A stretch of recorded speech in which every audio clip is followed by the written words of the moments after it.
The Biola University Student Missionary Union has been operating for over 100 years. And their Student Missions Conference, which is student-led, is the longest running student-led missions conference in history. What might the co-directors of that conference know about engaging young people in today's global mission? We're joined today by Ehud Lee and Olivia Benda, co-directors of the 2024 Biola Student Missionary Union Conference. Welcome to the Urbana podcast. This is the show where we empower Christian leaders on college campuses with the tools and strategies to help students address the challenges facing our world and advance the gospel's reach to the ends of the earth. Well, I am excited. I am joined today by Ehud Lee and Olivia Benda. These are two students who recently graduated from Biola University.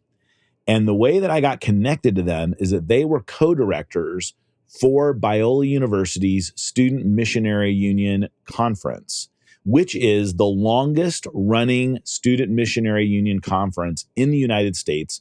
Goes back long time ago to the student volunteer movement, and it's continued to this day, and it's still run by students. And I actually was involved in leading and running this conference when I was at Biola myself with the Student Missionary Union. And it's really remarkable because they really do. The school takes off 3 days, you're required to attend, and it's pretty much completely run by students with very little oversight. So it really is a pretty remarkable thing. So I just want to welcome both of you to the Urbana podcast. Thanks for being with us today. Yeah, thank you so much for having us. Yes, thank you very much, Mark. Now, Ehud, you're in Canada right now, working through seminary, and Olivia, you're in the Northern California area, right? Yes, correct. And you guys are coming on a year of graduation from Biola. So tell me a little bit about, what first sparked your personal interest in missions, and how did you get involved with Biola's Student Missionary Union? Yeah, I can kick us off. Thinking back 4 years ago when I first got involved in SMU, I feel like I really just stumbled into it. It was definitely from the Lord. I got involved with SMU because I wanted to meet people from all corners of campus. And then as I got into it, I fell in love with the community, and God really just used this space to grow me and transform me so much. And so that was my first interaction with the Student Missionary Union, and he just guided me from there. Yeah, and I grew up as a missionary kid, so kind of topics regarding missions always been kind of the background, but it hasn't really become my own mission until like in college. And how I got involved was that I was kind of more the skeptical, kind of the critical person from the outside, because of just the way I might see how things are run on campus, how they're represented. But then I felt kind of convicted to be part of the process, part of the solution, instead of just being outside and never really influencing what's going on. Then I got curious. Then I started having a conversation with other people to see if this really is the right fit. But I sensed a peace and a pull to go into there. And that's when I first really learned about how the SMU is run, and got into it. Yeah. It's great. And you both bring really unique perspectives because of your past, your history, and what you're involved in. And, as you came to put this conference together, here you are, you're college students yourself, you're putting on something for your peers. How did you approach developing the theme for the conference? What was the theme? And, what kind of issues were informing your vision for it? Yeah. At first we went through the entire theme catalog from I think we went through the drawer in the SMU office, and we found stuff from the 70s, the plan flips on each conference. We want to see that was before me, by the way, just so you know, I'm not that old. So yeah, just what has been happening. It's really cool to see that. And also want to like hear what happened last year and see how can we have some kind of continuity. But in the beginning, it was just a lot of prayer and conversation with people, a lot of research into like other conferences, what's their focus. But we have kind of like, we both have two separate ideas. Like Olivia, she had like a passage from the Psalms, and I kind of got this word through conversations with friends. So I got the word unhindered, which it's from the very last chapter of Acts chapter 8, where Paul was in chain and household arrest, but in the very end of Acts, he said, "But the gospel went on unhindered." And Olivia has her passage from Psalms 73, which like is talking about how it is good for me to be near God. And so like we had those two, and we thought those two were kind of incompatible. So like for a long time, we're trying to figure out a third option. It's like, hey, let's find a third one if those two don't really speak to each other. But I think one day we're in the library and we're like, yeah, let's try to find a connection here. And we talk to professors, like, what is the context here? Like, can we really is there really a connection we can make here? And somehow we found a thread within it. And I think it worked out in the end, which is kind of a miracle in itself. Yeah. But Olivia, if you want to expand on that more, feel free. No, I think you did great. Our overarching theme for conference was the word unhindered. So that's that word that is at the end of Acts. And yeah, it was just so beautiful how you can see that word unhindered is captured all throughout Psalm 73. It's the practical application of what does it look like to live a life unhindered, not out of our own strength, but out of the strength that we get from the Lord and from just the heavenly perspective he has of how our earth is working and how we can live out our day-to-day lives. So it was really beautiful to see that just unpacked by our speakers and to watch the students dive into that and just make it their own. Yeah, and I think another part we want to add on is like, because such a beautiful thing about the conference is that it's run by students. So I can really think about like when we want to shape the theme, I think about like how can I receive from this conference too as a student. So we were thinking about like what's the culture of Biola. And I think one thing that stood out to us was the feelings of inadequacy. You know, like at Biola, we are already the 1% of college students that's receiving a biblical education. And yet, like a lot of us feel inadequate when it comes to missions. Like that word just seems so heavy and out of reach. So I think the word unhindered also become encouragement for myself too. It's like, no, it's like, it's okay to feel inadequate. And that's not the whole point. The whole point is like, even in our inadequateness, like God still chose us, and he invites us to participate in his gospel. So that's also another aspect to how this theme came to be. Yeah. So as you're putting this together, because you're putting this on for your peers, you know, what did you learn as you were talking to your peers and thinking about that? I mean, Ehud, you talked a little bit about feeling inadequate. What are some of the things you found as you were putting this together and kind of interacting with, you know, your peers in that were going to be attending this event? It's like a really big responsibility to know they're going to be let out of school for 3 full days to attend something that you've put together. Yeah, that's very true.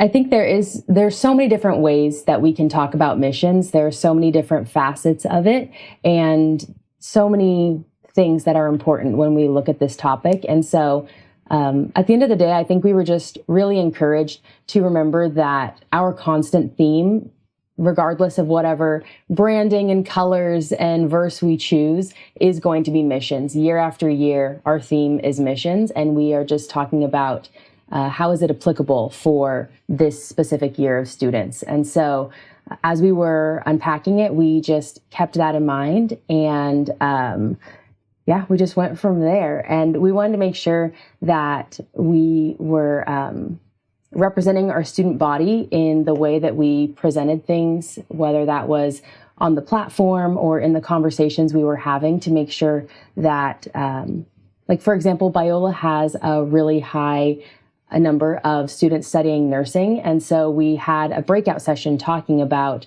nursing and missions and how there's just an incredible intersection of those two things. And so whether it was that or having a balance of men and women on the platform and representing people from different ages, different ethnicities, things like that. We wanted to make sure that all of those things were woven into our conversation about missions so that everybody could see themselves in that role. When I think about, I'm a bit older than you. And when I was running the Student Missionary Union at Biola, it was the kind of late 80s. And the world was very different there. The needs of mission work were very different. There's a huge focus on Bible translation at that time and the need for that. And generationally, people were pretty positive toward missions. They saw that as a good thing. What do you think some of the unique things are for your generation as you perceive missions? As you were presenting this, did you experience any tension between those that are older and kind of where your peers were at as you were putting this together?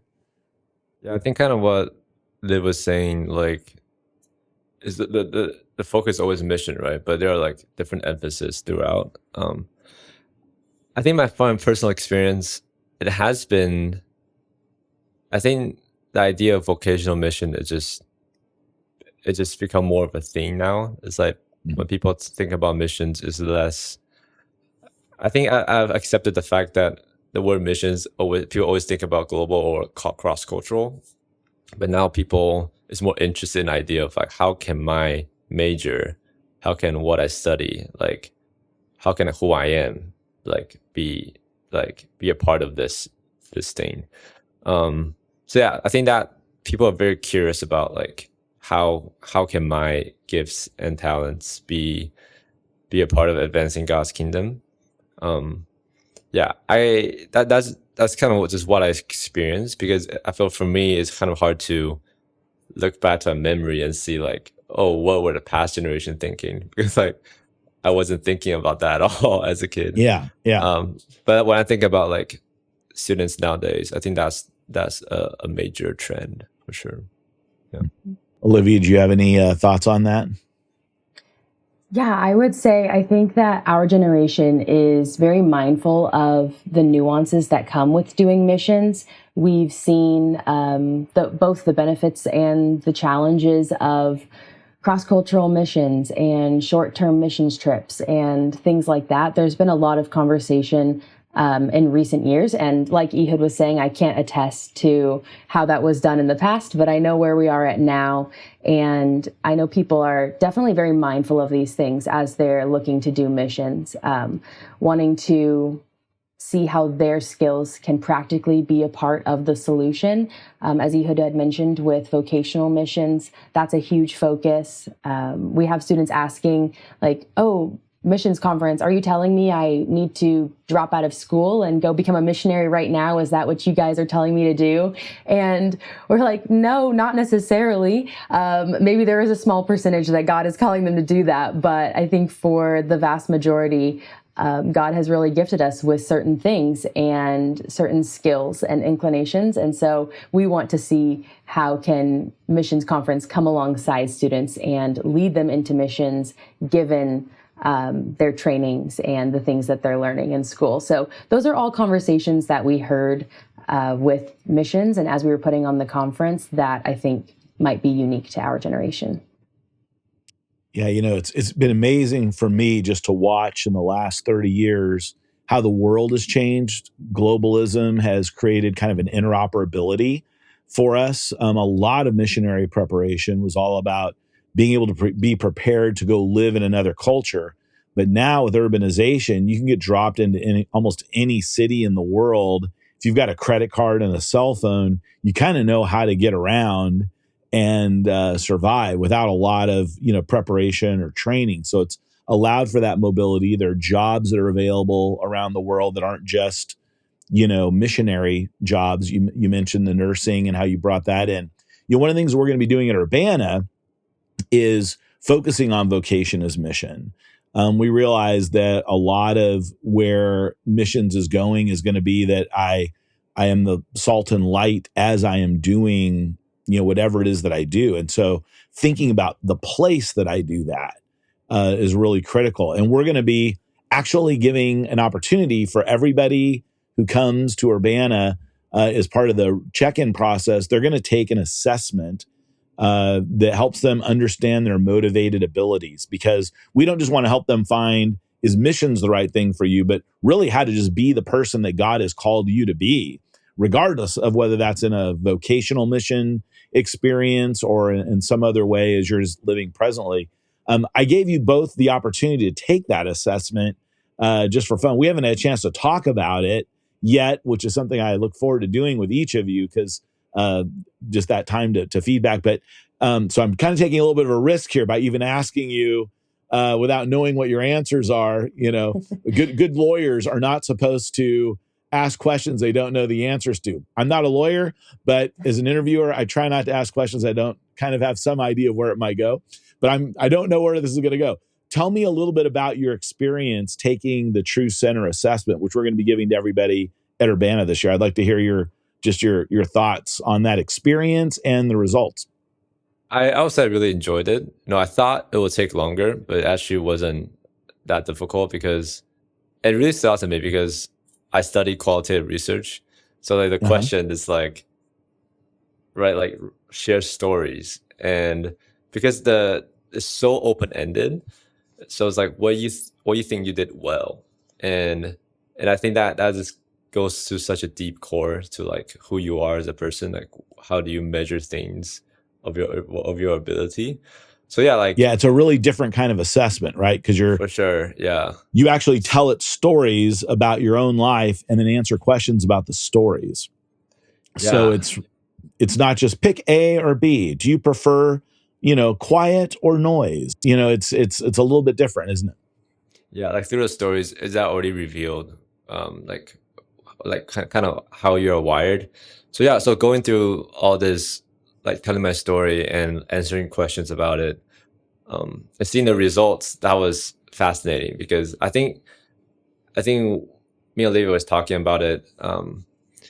It's like they just said things, they shared insights that I knew about myself, but I couldn't put words into. So like, for example, I think my top traits were like realize the vision, like persuade, and things like that. It's like, yeah, that's so me, like I need a vision to operate. Like if I don't have a challenge like in front of me, like it's so hard for me to really stay focused or stay motivated. So I think like those motivation traits are important to know about yourself when you navigate like your life, or even at a conference like Urbana, was like there's so many things going on. Now, how do you know what you want to look deeper into? Yeah. Just to give a little context for people who don't know the assessment. So it basically is based on a program called SEMA, the System for Identifying Motivated Abilities.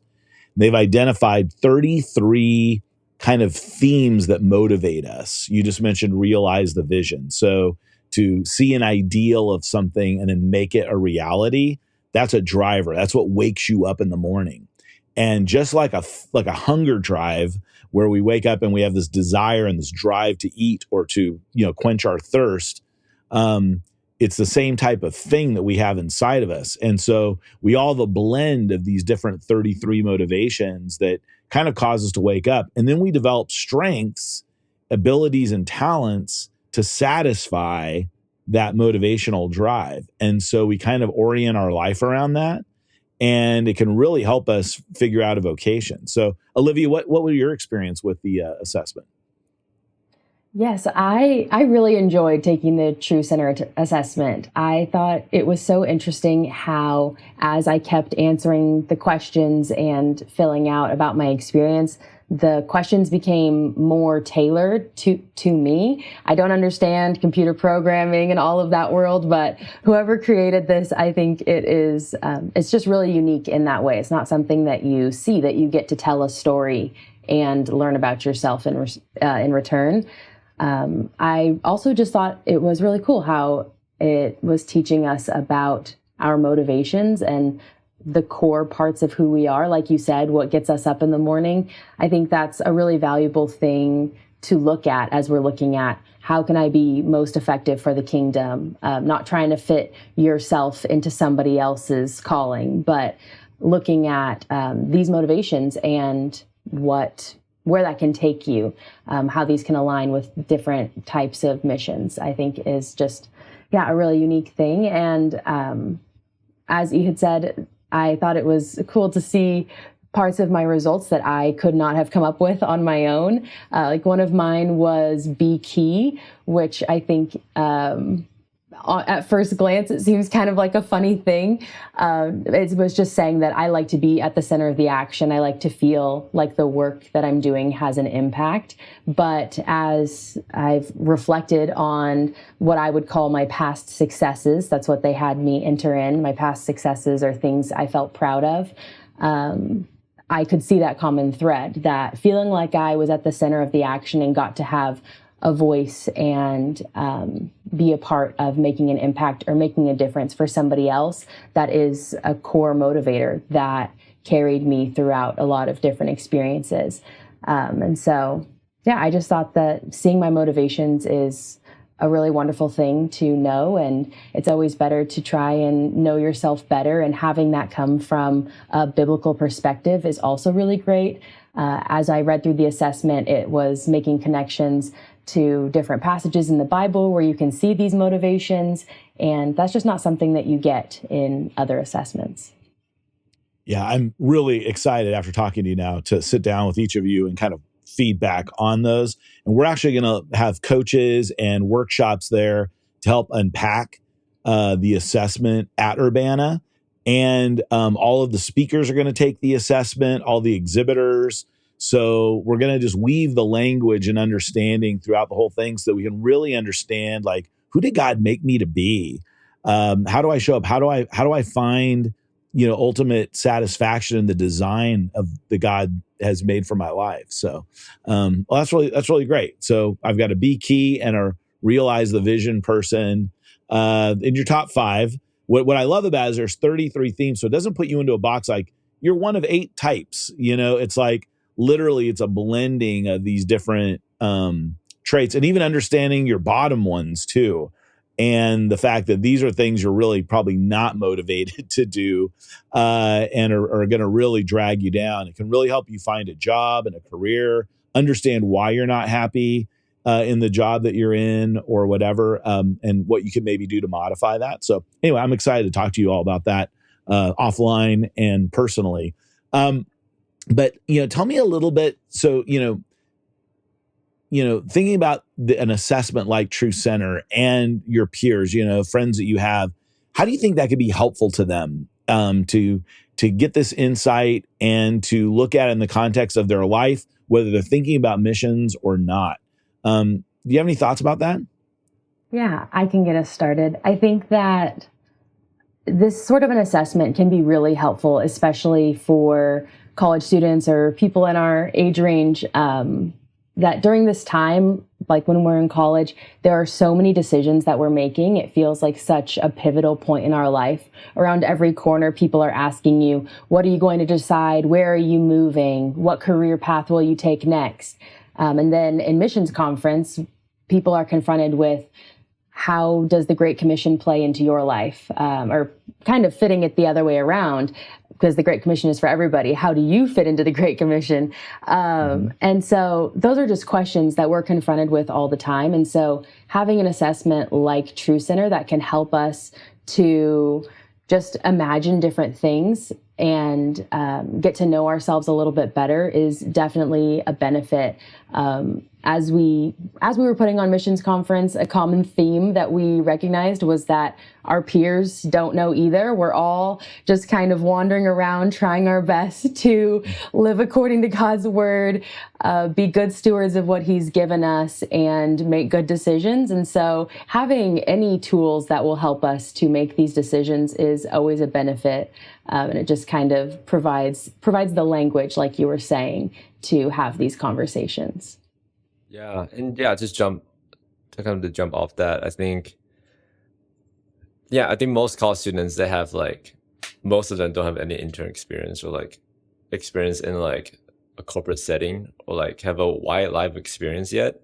So it's hard for them to really know for people like in those professional settings to tell them like, oh, how they did or like what's their work ethic like. But we're using this assessment, it's just telling your stories, and you know yourself best in that sense of like, yeah, like what are you the most proud of in your work?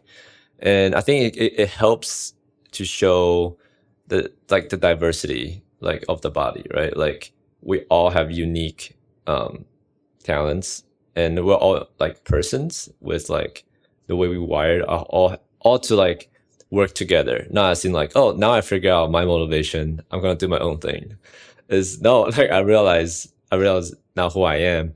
How can I be a part of that this greater thing that God is already doing and joining that? So I think it's really helpful assessment for especially people around this age to know that no, you already have and like a gifting and the way you're wired. Instead of like, how do I, like Olivia said, how do I fit myself into it? It's like, no, you got to know who you are first, like, and what's how's that dynamic play out with God. Then I think then it'll be helpful to know your next step instead of just jumping into this wild like world of mission in general. Yeah. Okay, I want to switch it back to Biola now and your experience with the SMU event. You know, the SMU Missions Conference is the longest running student-led missions conference. I mean, we're talking, over 100 years? Something like that? It's crazy. What do you think has kept it alive and relevant for so long? Yeah, this March will be the 95th annual Biola Missions Conference. Which 95th. Is just okay, so I was short 5 years. Okay, I overshot. Well, you were right. I was a little evangelistic with that number. Okay, so the 95th. You were right. SMU has been running for over 100 years, but in the beginning, those first few years, they didn't have a conference. So your numbers were right. Okay. But yeah, as we look at just such a long-standing pillar of Biola, I do believe that it is Biola's commitment to providing a Christ-centered education that really makes students open to SMU. When we're weaving the Lord into everything that we do, into our community, our classrooms, every discussion that we're having on campus, then people's hearts are just open and willing, one, to receive from Missions Conference and from SMU, but also to feel compelled to volunteer for SMU, to work for them, because it's student run and that has a high turnover of students as we're only there for a few years. So year after year, you need students who feel compelled and are passionate about the gospel and about missions. And so having the institution see the value in something like SMU makes it really valuable.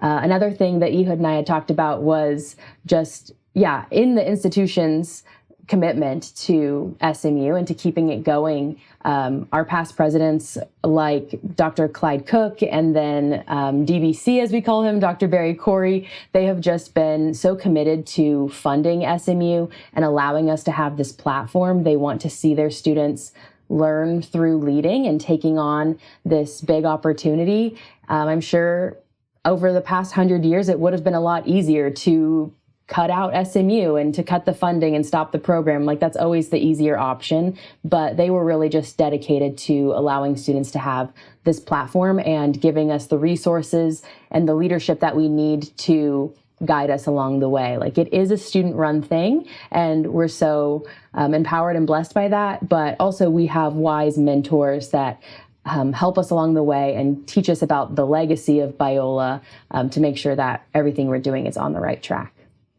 Yeah. What are some of the things that you learned from organizing this conference? Do you think that leaders that are bringing students or considering bringing students to Urbana should keep in mind? Yeah, I think it's important to have those kind of pre-conversations and post-conversations when it comes to like those kind of conferences. Like we try to do like prayer nights or some activities or conversations like before the conference, at least for our staff, to start preparing our hearts for it. Because when you actually enter the conference, is so much stuff is going on. It's really hard to anchor yourself during the conference. But I think starting the conversation before you arrive at the conference would be helpful, so you can make the most out of it. It's like, what are the questions you are having, or the topic you're wrestling with? So kind of know that part about yourself. So when you come to the conference, you can know kind of the things to pay more attention to, because there are so many breakouts, so many things. Like, how do you just choose from this, this amazing buffet that's prepared? I think at Urbana we have 150 workshops and seminars to choose from. I mean, it's like, whoa, yeah, wow, yeah, it's a lot. Yeah, so I think have those, especially when like leaders are bringing students, like having those conversations beforehand, you can know what's your student, where they're at in their commitment right now and in their walks. So I think it'll be helpful for them to do that. Yeah. So just as we kind of wrap up, I'm just wondering, as you think back to your time running this conference, was there a powerful memory or maybe even a testimony of something that happened at the SMU conference or in the process of leading it that just really stands out to you? That's such a tough question because there are so many things that happened. But I would say one thing that stuck out to me is just really seeing the Lord meeting with me where I was at. As a leader that you'll have to sacrifice some things and you don't get to be quite as present in those sessions as you would want to be. That's something that I had a small understanding of going into conference, but I didn't really realize the depth of that there's just so many logistics going on. And so we're putting on this conference that I've been excited about for 8-9 months of preparation. And then you get to it and you don't get to be fully present because there's logistics and questions and people that need something. And so, I was so grateful and blessed by the way that the Lord met me where I was at. He helped me to receive in different ways than I think some of the other student body got to receive from just small conversations with the speakers as their little debrief, as they're leaving on their way out. Like that was that nugget of wisdom and information that God had for me in that time. Or hearing the debrief from our student volunteers and our student leaders and hearing how they had been blessed and the things that they had seen go on during conference. I think that had just impacted me so deeply, and I'll remember those things forever. That even though I might not have received it from the platform in the traditional way, God still had something for me during conference. Yeah, I think a powerful moment or testimony was, hearing all my peers, like how they received it. But when you do this kind of conference or you try to have a vision, like God already has a vision. So it's like, how do you even do that? Like balance that kind of partnership. It's like all we can do is set the table, and hopefully God will, make his people hungry. We set the table, and then we have no control over the result at all. But I remember the first day, like the night session, when the speaker kind of said, if you want to say yes to God, like just come before stage. And in that moment, I just hear all this like bench squeaking, like people walking down from the benches, and that was just a powerful moment for me. It's like, wow, like I get to witness like setting the table, and like from no control to being like God allowing to see the fruits of all this labor that to that point, that was really rewarding. And also feeling like the light from God through that, it was pretty incredible. Yeah. Well, I want to thank you both for joining me today, and hope to see both of you at Urbana. And I think we're going to be talking about you've already influenced Urbana just by our relationship and the way that you put on your conference, the way that it's influenced the way that we're even thinking about Urbana. So I want to thank you for that. And I hope to see you around more. So thank you all very much. I appreciate it.